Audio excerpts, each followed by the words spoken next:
Okay, for this video, what's going to happen is I'm going to teach you the steps, simple steps to be able to change the grout lines over here. Normally, you will clean the grout lines with using bleach and some other, I would say detergents or cleaners. But in this case, the grout itself has already been compromised, meaning it's deteriorating, some areas are missing and all the stuff. So for that purpose, what we're going to do is we're going to use a utility knife, actually on the bottom as well. What we're going to do is we're going to use a utility knife, like this kind that we have over here, different blades. I don't suggest you to use some sort of like grout removers. Sometimes they actually scratch the tile. They're really abrasive, so they can do that stuff. For the bottom as well, I mean, sometimes you put this type of silicone that, I mean, they say that is really good, but to be honest, it just doesn't work. What we're gonna do is use an unsanded grout with a polymer enhancer, something like a grout booster or an acrylic that you add instead of water to cover all the little holes. So that's how we're gonna prevent more mold from coming, you know, normally in showers and stuff like that to avoid the frustration. So again, we're gonna use a knife.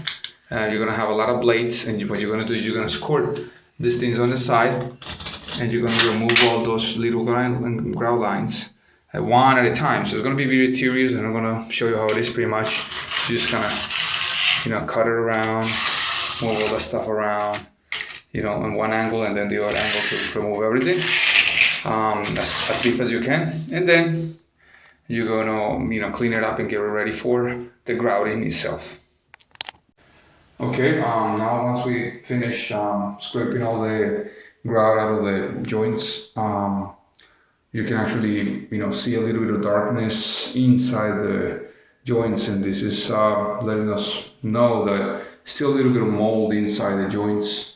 For that, what we're gonna do is we're gonna have a solution of half one part of water and one part of bleach, and that is gonna actually be applied with a sprayer gun, a little, you know, spray bottle, and we're gonna let it dry inside. It's a little strong, so you should get your, you know, a little bit of ventilation, or just get away from the shower because it's gonna be fairly strong. So what you're gonna do after that is let it dry, and then you're gonna get ready for the grout with the acrylic solution as a mixture instead of water.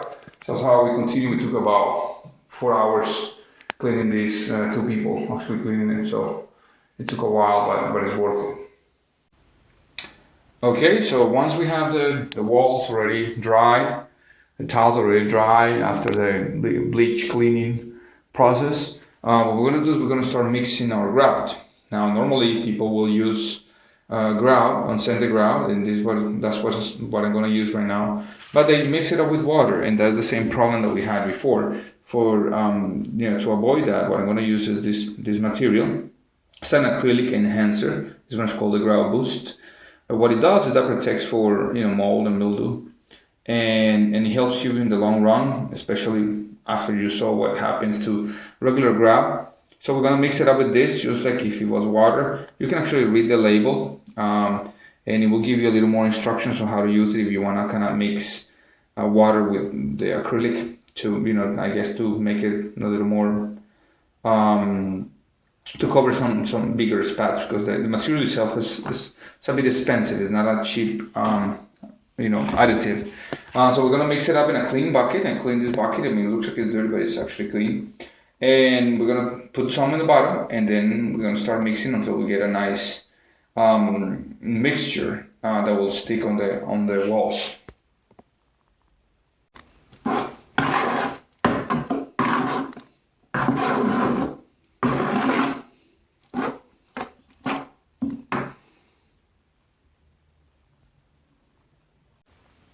Okay, now I'm in the process of applying the material on the surface. I'm using this, I will say, grout applicator, squeegee. You know, this one is like a rubberish type of material, so it helps me to kind of squeeze this thing, although it looks kind of old or whatever. It's a really good material to work with. There are many of them. Just pretty much, you know, find one that suits you or that works good. Some of them are kind of spongy, but I don't like those. So what I'm doing is I'm just like what I'm showing here. I'm applying the material as good as possible, and I'm removing as much as possible before it dries, so I can place it in another groove, I will say.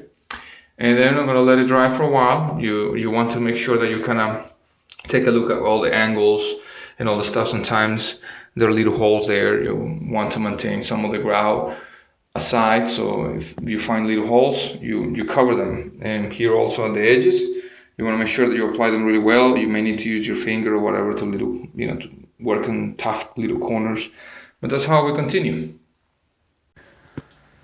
Okay, so now that the grout was applied, on the walls already, we're gonna let, actually I left them dry for a couple of minutes. I would say like 35 minutes. And sometimes my tip for this method is to kind of notice if the grout is already drying on top of the surface, and some of it is already drying. You don't want it to get too hard, because it's going to be really hard to remove, and if it's too loose, you're going to remove the entire thing. So you have to find that balance over there. Again, when you notice that it's already like drying on the edges, you realize that it's time for you to start wiping it out. With what? You're going to use a sponge. Here's a little sponge, a clean bucket with water, and you're going to start cleaning this thing in circular mode. Just kind of keep moving it around. This way you can actually find areas that are maybe covers very, very thinly, or you actually can graduate the thickness of the lines, because some of them are thick, some of them, are thin and stuff like that. So you want to make sure that all of them are kind of at the same size. Okay, so this is it.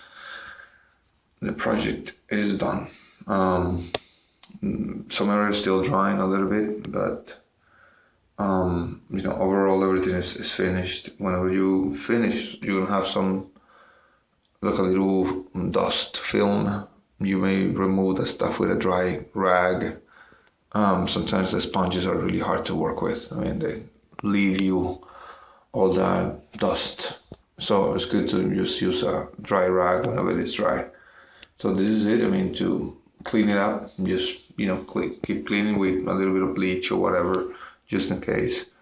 Water and bleach. But that's pretty much it. So thank you so much for watching, and subscribe to my channel if you're not, and I'll see you in the next one. Bye bye.